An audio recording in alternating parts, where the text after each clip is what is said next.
Everyone, welcome to another episode of United we Stand. तो ये वाली वीडियो में बात करेंगे मैनचेस्टर यूनाइटेड और स्पर्स के बीच जो मैच हुआ उसको लेके। देखिए, मैच खत्म होने के बाद मतलब जब मैच चल रहा था तब भी मैं बहुत फ्रस्ट्रेटेड था और मैच खत्म होने के बाद भी मैं बहुत फ्रस्ट्रेटेड रहा और इसलिए मुझे वीडियो बनाने का मूड भी नहीं आ रहा था। So I took my time and उसके बाद मैं ये वीडियो बना रहा हूँ जब मेरा दिमाग थोड़ा ठंडा हुआ। मेरे ख्याल से जितने भी सारे मैनचेस्टर यूनाइटेड फैंस हैं सभी बहुत ही डिस्गस्टेड हुए ये परफॉर्मेंस देखने के बाद और सबके अंदर ही बहुत सारा फ्रस्ट्रेशन होगा ये मैच देखने के बाद, specially the way we have played in the second half. तो वो देखने के बाद तो आई एम श्योर बहुत सारे लोगों का दिमाग बहुत गर्म हुआ, जैसे कि मेरा भी हुआ था। So I needed a break to cool it off. जो लोग ये बोल रहे हैं कि आप आपके मैनेजर को क्रिटिसाइज नहीं कर सकते क्योंकि ये तो सीजन का सेकंड मैच है, आप अपने टीम को भी ज्यादा क्रिटिसाइज नहीं कर सकते क्योंकि ये सीजन का तो ओनली सेकंड मैच है। ये सारे पॉइंट्स में मैं थोड़ा बहुत एग्री करता हूँ, थोड़ा डिसएग्री भी करता हूँ। देखिए, थोड़ा एग्री करता हूँ इसलिए कि सच में ये सीजन का दूसरा मैच है, तो सीजन में पहला 2-3 मैच में जो होता है उससे एकदम से नहीं पता चलता कि सीजन के एंड में जाके कैसा होगा, क्योंकि ये एक लॉन्ग सीजन है। In recent years you have also seen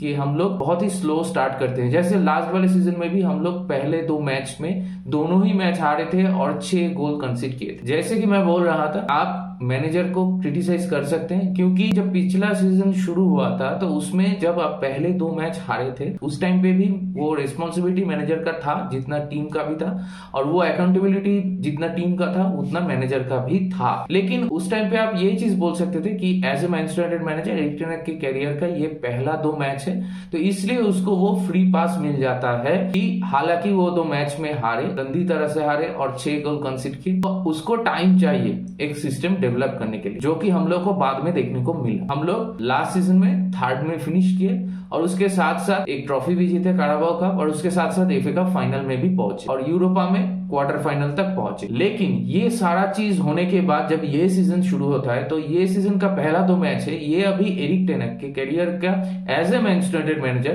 पहला 2 मैचेस नहीं है। तो ये मैच में अगर आप इतने गंदे तरीके से खेलोगे और हारोगे तो आपका रिस्पॉन्सिबिलिटी अकाउंटेबिलिटी तो सेम ही रहता है, लेकिन आपको इस टाइम में क्रिटिसाइज किया जाएगा। तो जो लोग ये कर रहे हैं वो लोग कुछ हद तक सही कर रहे हैं, क्योंकि मुझे लगता है ज्यादा ओवर द टॉप आपको क्रिटिसाइज नहीं करना चाहिए, क्योंकि यहाँ पे बहुत सारे पैरामीटर्स है, बहुत सारे पॉइंट्स है जो हम लोगों को समझना होगा और वो समझने के लिए ही मैं 2 दिन का एक वक्त लिया था to cool my head down. तो देखिए, मेरा जो फाइंडिंग्स है, मेरा जो मानना है वो है कि हाँ, जो हम लोग गंदा खेले और हम लोग जो हारे, मतलब पहला मैच उसके साथ हम लोग जीते लकीली, लेकिन उसमें भी हम लोग गंदा ही खेले थे, और दूसरा वाला मैच में अगर फर्स्ट हाफ में कुछ टाइम हम लोग निकाल दे स्पर्स वाले मैच से, तो सेकेंड हाफ का अगर आप कंसीडर करें तो हम लोग वही वुल्व्स वाला जो परफॉर्मेंस है वो हम लोग स्पर्स के साथ सेकेंड हाफ में रिपीट किए। ये चीज तो सबको मालूम है क्योंकि ये चीज प्रोमिनेंट था। और अगर आप लोग ऐसे कहें कि लास्ट सीजन में हम लोग का एवे फॉर्म जैसा था उसी फॉर्म को इस साल में जाते हुए पहला एवे मैच में ही हम लोग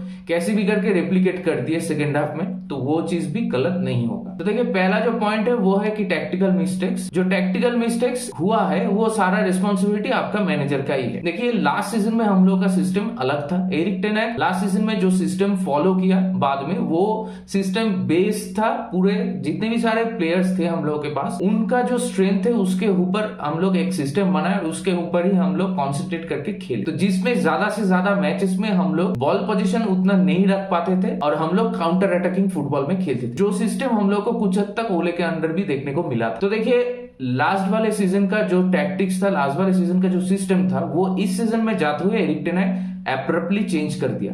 क्यों? क्योंकि हम लोग मेसन माउंट को लेके आए। इस टाइम पे बहुत सारे लोग मेसन माउंट को लेके बहुत क्रिटिकल हो रहे हैं, मेसन माउंट को बहुत क्रिटिसाइज कर रहे हैं कि उसको लेके क्या फायदा, उसको अभी इस विंडो में ही बेच दो। ये मेरा बिल्कुल ही मानना नहीं है। मेसन माउंट जैसे प्लेयर को टीम में जेल इन होने, सिर्फ मेसन माउंट ही नहीं कोई भी प्लेयर को टीम में जेल इन होने में थोड़ा टाइम लगता है, टीम में एक केमिस्ट्री बिल्डअप होने में थोड़ा टाइम लगता है, तो वो टाइम तो उसको देना ही पड़ेगा, इसमें कोई दूसरा राय नहीं है मेरा। तो देखिए, मेसन माउंट आने के बाद जो सिस्टम में चेंज हुआ, तो मेरा जो पिछले वाला वीडियो है मैनचेस्टर यूनाइटेड वर्सेस वुल्व्स का जो मैच रिव्यू मैंने किया था उसमें भी मैंने ये चीज बोला था, इसमें भी मैं ये चीज फिर से बोल रहा हूं कि एरिक टेन हाग इस सीजन में जाते हुए एक नया सिस्टम इंप्लीमेंट किया जहां पे आपका ब्रूनो और मेसन माउंट ऊपर खेलेगा, दोनों में से कोई कभी नंबर 10 रोल प्ले करेगा, कोई कभी नंबर 8 रोल प्ले करेगा। तो देखिए, ज्यादा से ज्यादा टाइम ब्रूनो ही नंबर 10 रोल प्ले करेगा और ज्यादा से ज्यादा time Mason Mount number 8 role play करेंगे और कैसेमीरो नीचे सिंगल पिवट में खेलेंगे एज ए डिफेंसिव मिडफील्ड। ये सिस्टम काम करने के लिए आपका पहला और सबसे इंपॉर्टेंट जो पार्ट है वो है आपका कैसेमीरो का रोल। कैसेमीरो का रोल इतना इंपॉर्टेंट क्यों है ये मैं मेरे पिछले वाले वीडियो में भी बोला था, क्योंकि मेसन माउंट और ब्रूनो फर्नांडिस ये दोनों का जो नेचुरल एबिलिटी है वो है आपका ऊपर जाना। ये लोग अटैकिंग रोल में ही ज्यादा सुटेबल होते हैं। ये लोग का डिफेंसिव जो वर्क रेट है वो उतना अच्छा नहीं है। हालांकि मेसन माउंट का डिफेंसिव वर्क रेट ब्रूनो से थोड़ा बेहतर है, लेकिन वो चीज अभी बीच में देखने को नहीं मिलेगा क्योंकि मेसन माउंट नीड्स टाइम।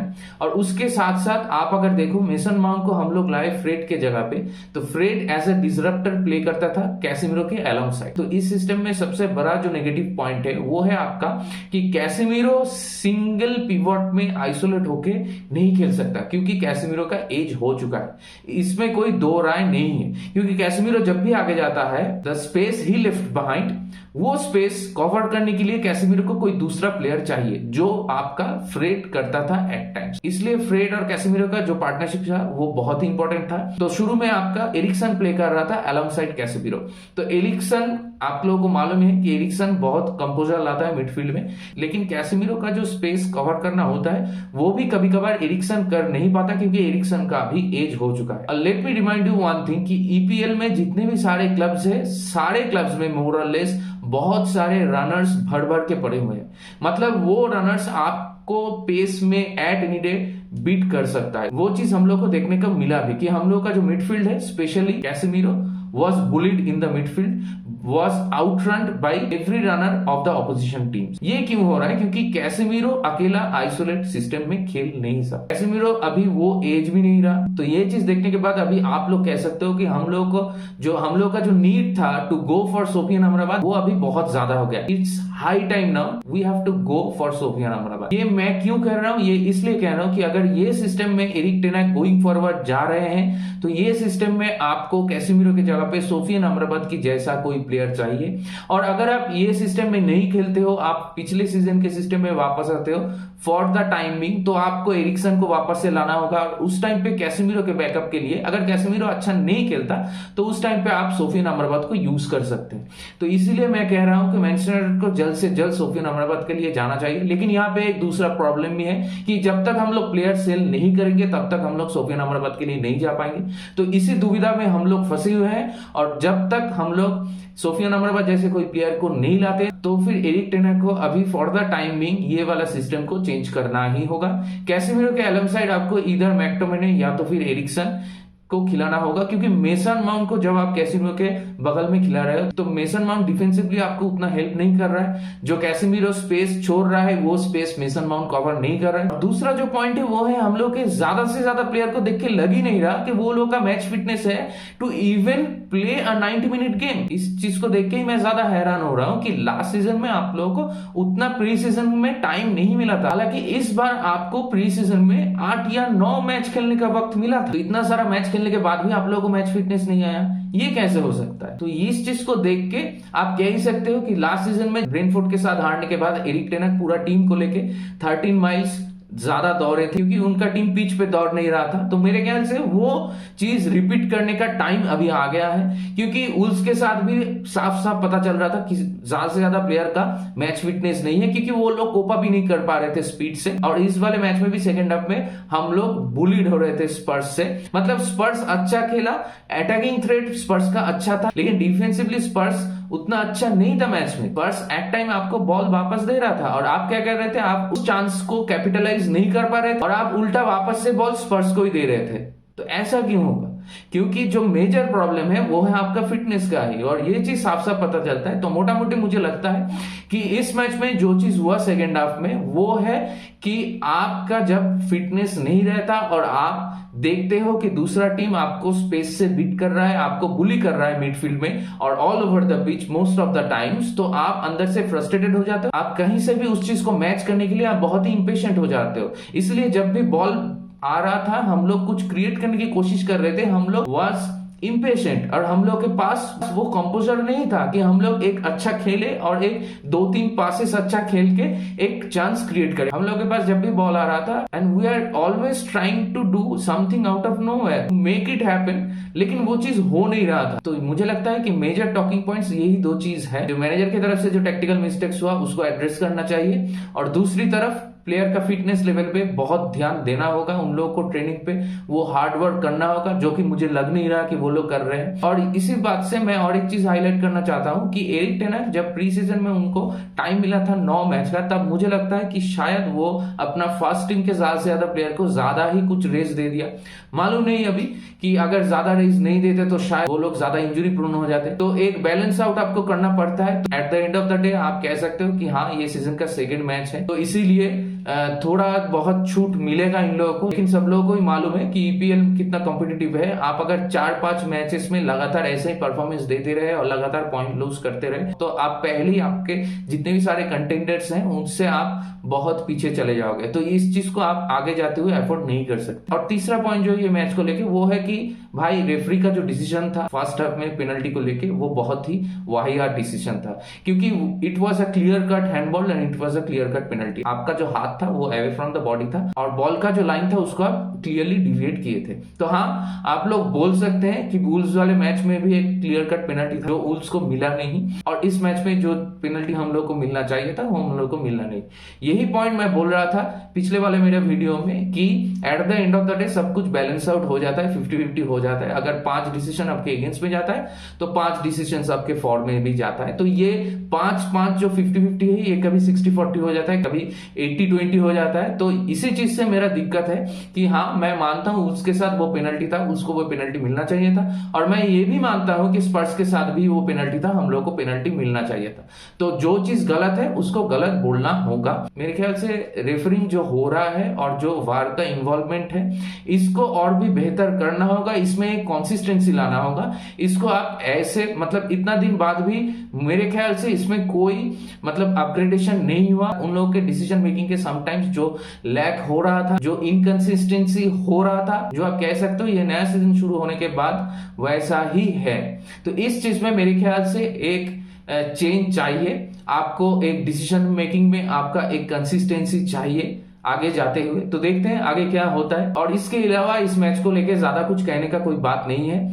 ये चीज तो साफ है कि एरिक टेन हाग को वापस से पूरा टीम को लेके 13 माइल हो या 16 माइल हो, वो दौड़ना पड़ेगा, क्योंकि हम लोग के प्लेयर का वो फिटनेस लेवल नहीं है और वो वर्क रेट वो लोग पिच में प्रोवाइड भी नहीं कर रहे हैं। ये रेस्पॉन्सिबिलिटी प्लेयर लोगों को उठाना होगा। वो लोग को देख के लग ही नहीं रहा उन लोगों का जीतने का कोई इच्छा है, उन लोगों का कोई इंटेंशन ही नहीं है मैच में, और उन लोगों का वो वर्क रेट तो नहीं है, बिल्कुल ही नहीं है। तो इस चीज को बदलना होगा। और उसके साथ साथ एरिक टेन हाग को भी जो टेक्टिकल चेंजेस करना चाहिए वो करना होगा। सबसे पहला जो टेक्टिकल चेंज करना होगा वो है कि आपको वापस से एरिक्सन को लाना चाहिए कैसेमीरो के बगल पे, और आपको मेसन माउंट आप बेंच से लाइए सेकेंड हाफ में। और दूसरा जो चेंज मुझे लगता है वो है कि आप गार्नाचो को बेंच पे बिठाइए, क्योंकि गार्नाचो को अभी भी मुझे नहीं लगता Garnacho is a proper starter for this Manchester United team. Garnacho जब सेकेंड हाफ में बेंच से आता है तो वो ज्यादा इफेक्टिव रहता है। उसी चीज पे आप थोड़ा ध्यान दीजिए और आप सैंचो को स्टार्ट दीजिए, या फिर आप सैंचो को फॉल्स लाइन में खिलाइए जैसा प्री सीजन में आप खेल रहे थे। सैंचो को आप फॉल्स लाइन में खिलाइए, मार्कस रैशफोर्ड को आप लेफ्ट में लेके आइए, जो कि मुझे लगता है ज्यादा बेहतर होगा, क्योंकि रैशफोर्ड लेफ्ट में ज्यादा अच्छा खेलता है और सैंचो का होल्ड अप प्ले अच्छा है। तो इसलिए सैंचो अगर फॉल्स लाइन में खेलेगा तो एट टाइम्स नंबर 9 पोजीशन में सैंचो बॉल होल्ड कर सकता है और पास डिस्ट्रीब्यूट कर सकता है। तो मेरे ख्याल से ये सारा टेक्टिकल चेंजेस होना चाहिए अगले मैच में जाते हुए। अगला वाला मैच तो अभी मस्ट विन है हम लोगों के लिए, और देखते हैं कि कैसे टीम परफॉर्म करता है। और वीडियो खत्म करने से पहले यही चीज मैं कहना चाहूंगा कि हाँ, आप लोग टीम को क्रिटिसाइज कीजिए, आप लोग मैनेजर को भी क्रिटिसाइज कीजिए जैसा मैं भी कर रहा हूं, लेकिन लिमिट पे रहकर। ओवर द टॉप होने की कोई जरूरत नहीं है। हाँ, ये भी फैक्ट है कि ये सीजन का 2nd मैच है, तो गिव हिम सम टाइम। मुझे डेफिनेटली लगता है कि Eric ten Hag will identify all the problems and Eric ten Hag will find a solution for every problem soon. इसी के साथ ये वाले वीडियो को यहीं पे रैप अप करते हैं। जो लोग चैनल में नए हैं उन लोगों से मेरा यही रिक्वेस्ट है, अगर ये वीडियो आप लोगों को पसंद आया तो मेरे चैनल को प्लीज सब्सक्राइब कीजिए, इस वीडियो को लाइक कीजिए और अपने दोस्तों के बीच शेयर कीजिए जिनको फुटबॉल पसंद है, जो लोग फुटबॉल को लेके कल्चर करते हैं। और मिलते हैं अगले वाले वीडियो में, तो तब तक take care, good bye, glory glory Manchester United we stand.